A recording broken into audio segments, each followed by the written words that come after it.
So Jonathan, what's the idea behind the conference?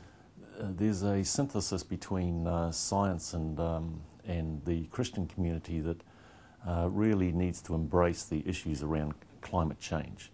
And the purpose of this conference is to bring together the best climate science experts, the best policy analysts that we can gather within New Zealand to look at the science and the policies around climate change, both those who think that climate change is a major issue caused by anthropogenic or man-made causes, and those who are not so convinced. We've got the leaders of the major church denominations coming along, and they will make some judgments about how the Christian community might react to the potential effects of climate change over the next 50 years, for instance.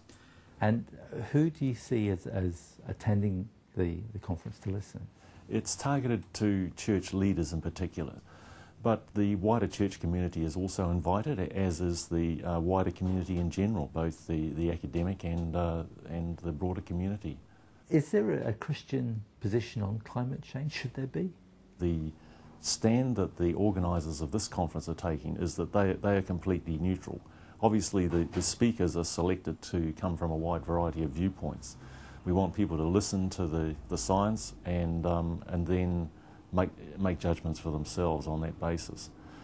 Definitely the Christian community, I think, needs to have an opinion as to what their response is going to be. The idea is that the conference is hoping to produce a communique to the broader church community. That communique may be somewhat less specific than some people would like, but it remains to be seen. You talked about a synthesis of science and Christianity. What did you actually mean by that? By the synthesis, I mean that the church community cannot ignore what science says is taking place in a global perspective. I believe that from the Christian community there's a underlying concern and care for planet Earth and for the health and safety of the people who live in it. So certainly that's coming through from the church leaders that we've spoken to from the major denominations.